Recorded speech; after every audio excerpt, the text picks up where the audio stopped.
Sikubali mtu yeyote aingilie katika mipango yangu. Kwa hivyo chunga sana unapokanyaga. Unachokitafuta kutoka kwangu nitakupatia sawa yako ukae mahali pako. Ng'ombe amejileta kichinjioni mwenyewe. Kwa hivyo tumaliza naye hapa hapa. Wewe endelea kuvuruga watu hapo, vile nitakufanya. Nitakufukuza kama mnyama wewe. Kwani tumekugutosha? Mimi tumekugutosha ntipeni. Where is it? Natamani ningekuwa na muda wa kujadili hilo, lakini sina muda.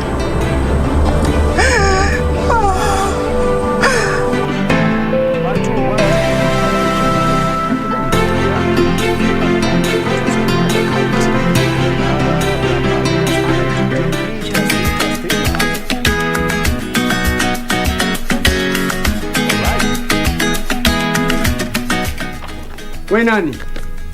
Unataka nini hapa? Umefanya nini hapa wewe? Toka. Ondoka hapa. Sije kupiga vanga. Toka. All respect tell you that we need you at our office. This is not... No, come inside my house. Excuse me. No, we're not using any force. If you want us to use force, we'll... Mimi nani? Kutoka siku hizo zote ulikuwa kwa Maisha mke wangu, tusuliane maisha. Madamu nimekuja ni hai sio. Abdalla. Wewe kweli? Unashangaa nini?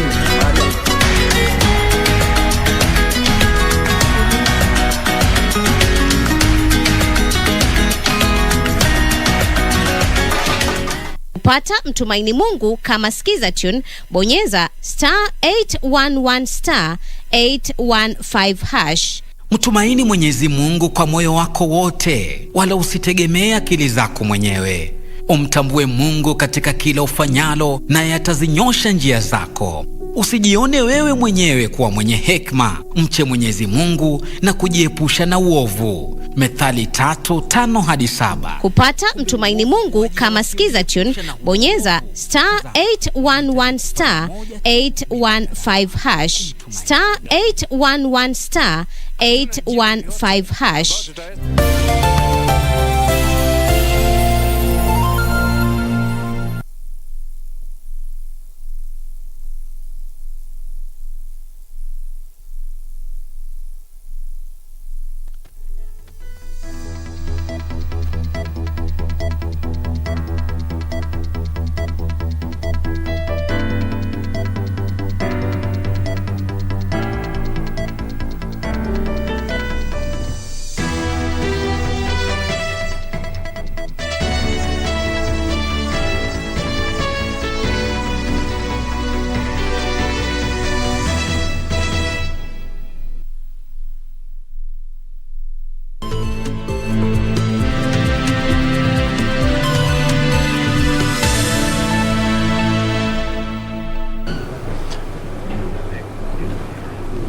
Indeed, it is the 28th day of August 2021. Good afternoon and welcome to KBC Lunchtime News this Saturday. Of course, we have a lot lined up for you, including national interest, politics, sports, just to mention but a few. My name is Njue. Lucy Mwaura will be assisting us in the sign language interpretation for this afternoon. And kindly be part of this conversation on our social media platform. I can see already Emmanuel Alois and Joseph Sangoro. You are already tuned. I'll be sampling some of your responses, suggestions, or even where you are watching us from during this live newscast. Now straight to the news.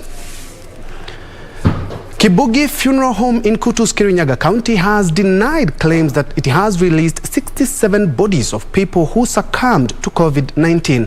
The funeral home management says, contrary to reports, the mortuary had released a total of 18 bodies of people who had succumbed to different ailments. The mortuary was responding to claims that 67 victims of COVID-19 were released for burial on Friday, raising fears about the severity of the pandemic in Kirinyaga County. For the better part of Friday, social media was awash with photos of caskets lined up for clearance at the Kibugi Funeral Home. It has been alleged that the coffins belonged to 67 people who had succumbed to COVID-19. Kutoa watu 67 tumetoa watu 18 and it is confirmed and to my records that they are 18 deceased. But in a rejoinder, the Kibuge Funeral Home has rebuffed the claims, saying it only released the bodies of 18 people who had died due to other causes. Wingi wa watu ulikuwa, that is, wakikuja kuchukua watu waamini waliodezao. Sasa watu wanaona kama kuna watu wengi, lakini wingi wa watu ndio ilikuwa. The photos raised questions about the severity of COVID-19 in Kirinyaga County. The funeral home says it is perturbed by the reports alleging it released 67 bodies, whereas it has a capacity for 32. Wingi wa watu ulikuwa, that is, wakikuja kuchukua watu waamini waliodezao. Sasa watu wanaona kama kuna watu wengi, lakini wingi wa watu ndio ilikuwa. The incident comes amid concerted efforts by the county governments to ensure burials are conducted not later than 72 hours after demise. Beatrice Gatonyangetich, Lunchtime News.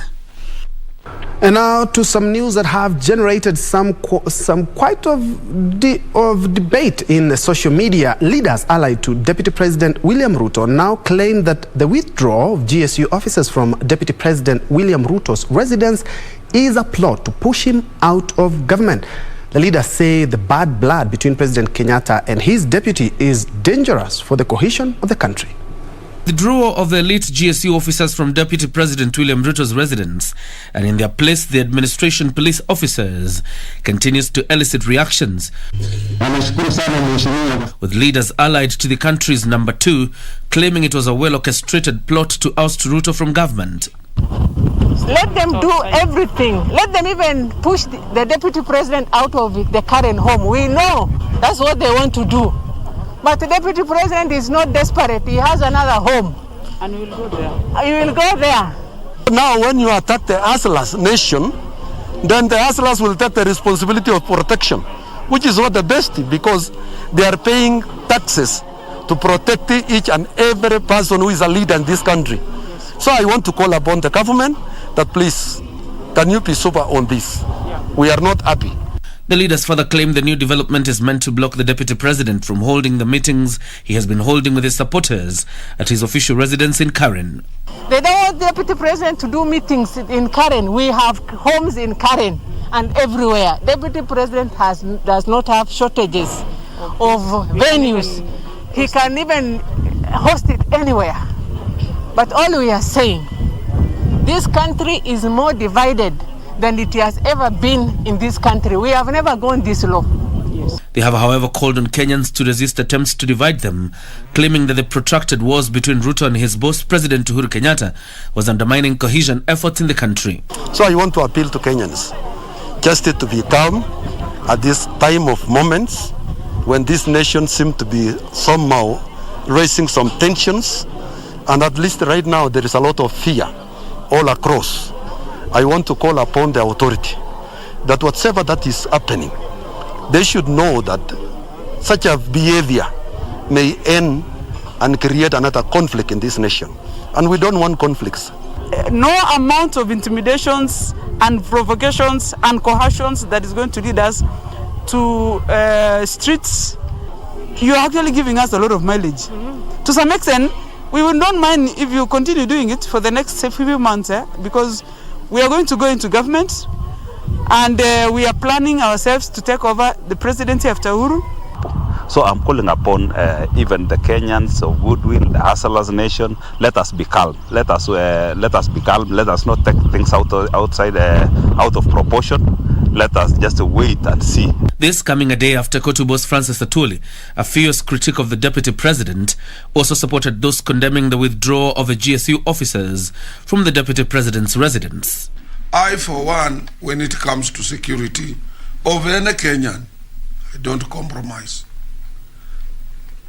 And I equally don't support what government did. And if they were to change that security, they would have done it with the knowledge of our deputy president. John Jacob Kuria, Lunchtime News. And still keeping tabs on politics, a section of MPs from Ukambani are calling on President Uhuru Kenyatta and his deputy William Ruto to mend their political differences to tone down the political temperatures in the country. Machakos Senator Agnes Kavindu warns that escalating differences is unhealthy for the growth of the nation. Pressure is mounting on President Uhuru Kenyatta and his deputy William Ruto to make amends for the sake of national unity. Speaking in Machakos County, Senator Agnes Kavindu and Matungulu MP Stephen Mule warned that the widening differences in the presidency may prove costly to the country. The Deputy President William Ruto, you need to come out clearly and don't lie to Kenyans anymore. You told us you called Equity for an investor to take money to Uganda. Equity has come out to clear their name. Please, this is not a society of liars. Ule muungano ambao Kalonzo Musyoka na Wetangula na Mudavadi na Gideon Moi wako nayo, sasa hivi ndio muungano ambao utaenda kuunda serikali ya Kenya. Na mimi naomba Mheshimiwa Raila, kwa sababu sasa ametangaza amevunja NASA officially, aungane na muungano tujenge serikali pamoja na yeye. And as the country gears towards 2022 general elections, Parliament and Judiciary have been urged to review sections of elections law regarding petition of elections malpractices. Speaking to the press after being released from Kitale main prison, one of 2017 Trans Nzoia gubernatorial petitioners, Alpha Chore, called on Parliament to enact laws barring huge sums of money being awarded to defendants of such cases. Koti imeniwachilia na ile gharama ambaye tulikuwa tunadaiwa katika kesi hiyo. Nashukuru kwamba tuliongea na gharama hiyo ikarudi chini. Ningeomba kama bunge yetu inaweza tusaidia ama ingeangalia mswada ambao unaweza angalia mtu wakati amepeleka kesi na ni mtu wa chini, ni vipi ambaye inaweza msaidia, kwa sababu kiwango ambacho kilitolewa kwa mtu kama huyu ambaye hana kazi, ni raia wa kawaida, mpiga kura wa kawaida ambaye yako na demokrasia ya kupinga uchaguzi, alafu unawekewa fine kama hiyo, inatisha. Wale wengine siku zingine wakiona makosa wakati kura zimepigwa, inakuwa ni hawezi kuwa na ule ujasiri wa kwenda kushtaki. Meanwhile, presidential aspirant Mukisa Kitui says the government needs to address the rising cost of living. Mukisa says this can only be achieved through fighting corruption. Wenzangu naona vile wanafanya siasa wao wanaona kama wakiwa nahodha, wanaona jahazi hili bandari yake ni August 2022. Kama hatima ya siasa ni kunyakua uongozi. Na mimi naona hapa hata sio bandari yangu haiko kwa kura, siku ya kura. Bandari inaitafuta ni ule wakati Kenya itakuwa inawania uongozi kimataifa ama emerging markets. Mataifa ambayo yameinuka kutoka kwa maskini, ambayo imepunguza mzigo wa madeni kutoka kwa watu wake, kwa sababu serikali inatumia kila mbinu kupunguza kukopa kuliko uwezo wake wa kulipa. Inapunguza uzito wa kodi inayotoa kwa raia ili pesa ziwepo kama mitaji, wawekezaji wawekeze kubuni ajira mpya katika taifa, kueneza ukulima, kupunguza kupunguza gharama inayotokana na ofisadi. Kevin Washira, Lunchtime News. And away from politics, the government, through the Ministry of Lands, has expanded the digitization of land records to Kiambu County. The exercise, which began in Nairobi months ago, is expected to streamline land management as well as reduce graft and theft in the land sector. As the government moves towards smart land cartels, Kenyans with historical land injustices have been urged to forward them by September. I would also want to take this opportunity to announce, not just to Kiambu but to the entire country, that the period for lodging historical land injustice with the National Land Commission under Section 15 of the National Land Act 2012 closes on September 21st. We are also appealing to those who may have any claims to ensure that they are lodged before this date so that they cannot be shut out. Kiambu County Land CC Sami Mugo says digitization of land management will help county in a big way. We would request that we set up a land registry in Remuru. This will offload the pressure we have from Kiambu. The current land registry here hosts all our land issues in Kikuyu, Girongori, Remuru, Rari. And we, are thinking if we set up one registry in Remuru, which then can handle the issues of Remuru, Sub-County, Lari, and Kikuyu. The European Union and Food and Agriculture Organization, through their country representatives, highlighted the importance of technology in land management. Because the issue of fragmentation through inheritance, through other factors, let's find how did the other people manage to deal with it. Otherwise, it's going to really threaten our food and nutrition security. Have a fully digitalized container like this. It may take you even a day or even less. And I think that is what we should be looking at. So that if there's a court request, can I have this and that? It can be given within the timeline there. If it is the land board meeting which the commissioner is sharing, he would like to have all the documents available from the land office. So this, in a way, will facilitate the service delivery. So far, the EU has spent 1.2 billion shillings in land governance. For Lunchtime News, I am Frederick Parsayo. 15 minutes past the hour, we are taking our first breather, but when we come back, I will be telling you about the big game today. Manchester City versus Arsenal. Of course, some friends have been trolling me that Arsenal are going to be beaten at the Etihad Stadium, but when I come back, I'll be telling you some key players who will be missing out in that match. Of course, we have plenty more when we come back. But let me appreciate Samuel Nalangu. You're watching all the way from Narok County. Jane Kilonzo, watching from Sultan Hamoud Makueni County. Atola Emmanuel, you are watching all the way from Kangemi. Enos Omodi, as usual, watching you from the Nairobi CBD. Thank you so much. Let's have that break, then come back.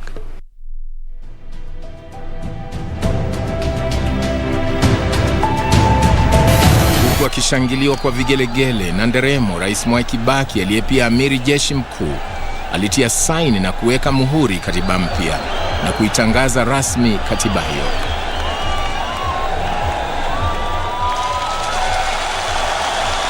Kwa kuweka saini katiba hii mpya, rais aliungana na marais wengine wachache duniani ambao wamefanikiwa kuwapa watu wao katiba mpya wakati wa amani.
Wewe mwenyewe unaendelea kuzeeka na time is not waiting for you. I can give you time. Do we even have time? Do you see a future with us together? I have never been so sure about this. Here you go, what you asked for. And zile documents neno kipatia dad ni za nini? None of your business. Number one, we need to be ahead of these people. Number two, we need to know Joy's next of kin. Are you still willing to walk with me? Honest answer?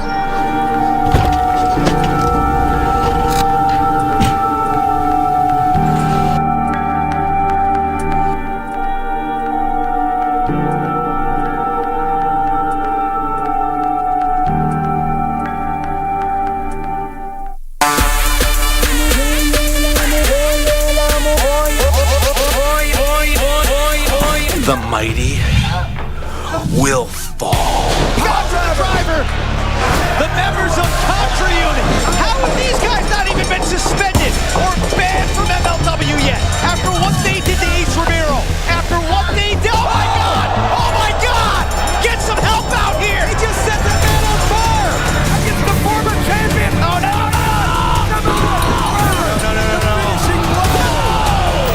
These guys they're all about violence. They say they're global gamers in violence.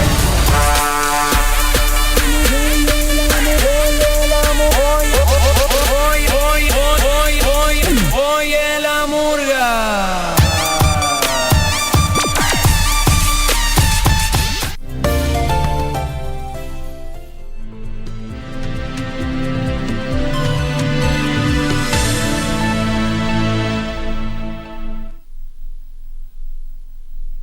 Welcome back and thanks for keeping it KBC. Let's now shift focus to education matters, where education stakeholders have been warned against opening and operating unregistered schools.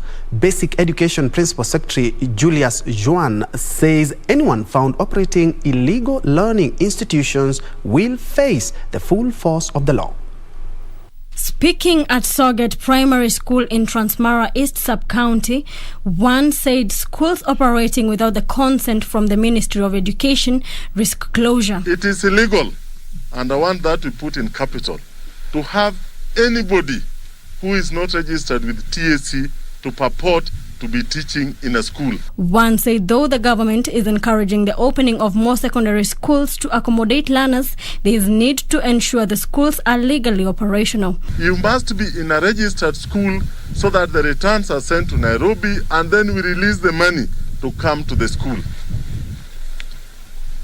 It is part of that money that will be used to buy the facilities in the school, to pay the BOM staff, and support the operations of the school. Elsewhere, education stakeholders have been urged to address wholesomely the rising cases of teenage pregnancies. We know what to talk about as women, so that we bring up ladies of substance and excellence.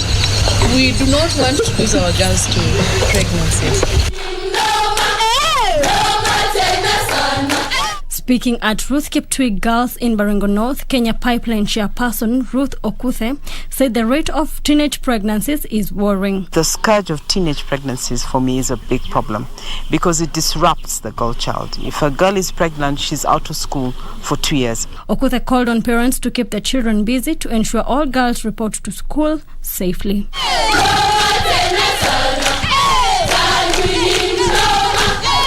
Reporting for Lunchtime News, I'm Omboyo Tiende. Moving on, residents of Narok County have been urged to take COVID-19 vaccine as plans to vaccinate all in the county are underway. Narok County Governor Samuel Ole Tunai has allayed fears about health risk of the jab on men, adding that health experts have given a nod to the vaccine. Narok County Governor Samuel Ole Tunai has dismissed claims that the COVID vaccine has adverse effects on men. Kulikuwa na propaganda, watu wanaambiwa ya kwamba ukichanjiwa pengine kuna side effect, na ndio tunataka kuambia watu ya kwamba hakuna shida yote watu wakipata hiyo jab. Tunai has called on residents of Narok to get vaccinated. Hiyo watu wajitokeze, na mimi nafurahi kwa sababu watu wengi sasa wamejitokeza. In fact, ukipata hiyo chanjo inasaidia wewe za asilimia zaidi ya 80 vile wataalamu wametuambia, vile sayansi imetuambia. Meanwhile, the Murang'a County government has been urged to take the COVID vaccine closer to the people. The majority of the people who are here, they are over 70 years old. Majority of them have not even been vaccinated with the COVID-19 jab. So I would urge the county government and also the national government to actually use the mobile clinics to be able to bring mobile the vaccines, the COVID-19 vaccines, closer to the people. Long queues have been witnessed at various vaccination centers, raising fears that vulnerable groups may miss the opportunity to get the jab.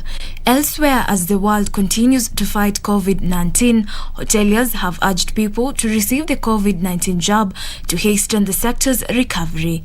Ombi langu ni kwa Wakenya wote waweze kupata chanjo hili. Ni muhimu na inasaidia na inaokoa maisha. Nashukuru pia serikali kwa kutia wito na kuhakikisha kuwa kila mtu ameweza kupata chanjo.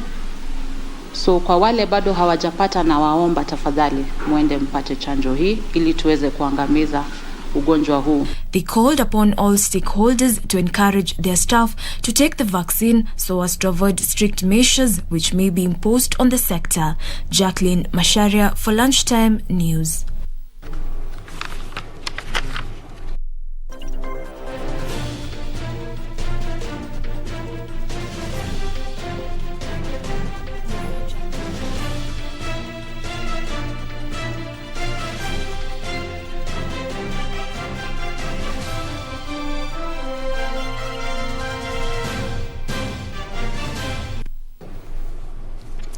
In sports, Manchester City coach Pep Guardiola has confirmed that talisman Kevin De Bruyne will miss today's clash against Arsenal at Etihad Stadium due to an ankle injury. Phil Foden will also miss the Citizens' game as he continues to recover from a similar injury.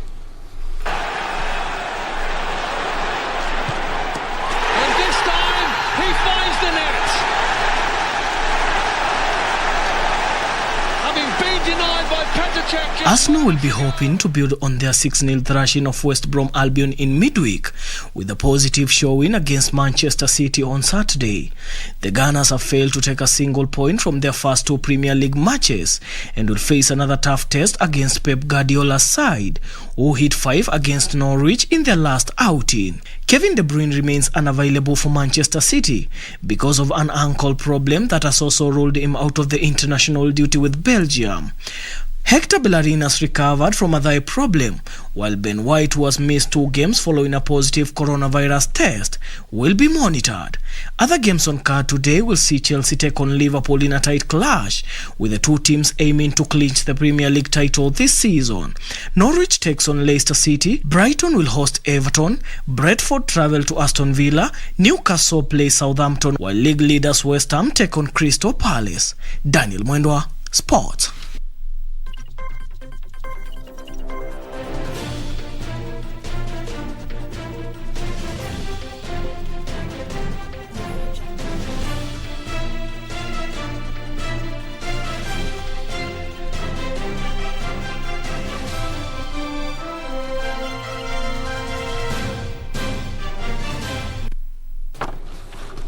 Cristiano Ronaldo is back, Lukaku is back. An interesting season, EPL. Of course, Manchester City and Arsenal, I gave it for Arsenal 2-1. It's just my prediction. Of course, my director and cameraman are laughing here, but that's what it is. Indeed, thank you so much for watching, including Samuel Omenta from Kilifi and Hussein Och from Mombasa, Krizo Odwang Odu from Mombasa. My name is Bentro Njue. Lucy Maura has been our sign language interpreter for this afternoon. Do have a blessed Saturday afternoon.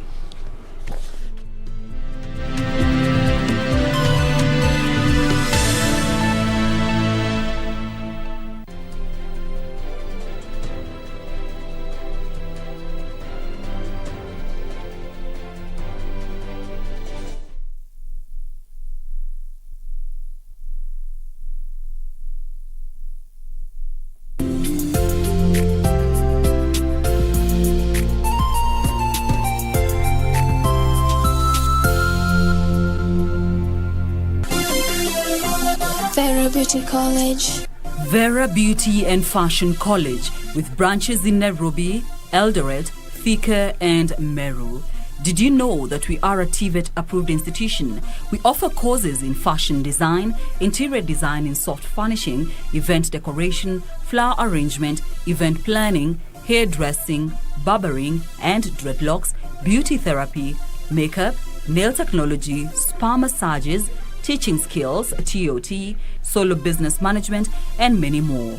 Register now and visit our website on www.verabeautycollege.com.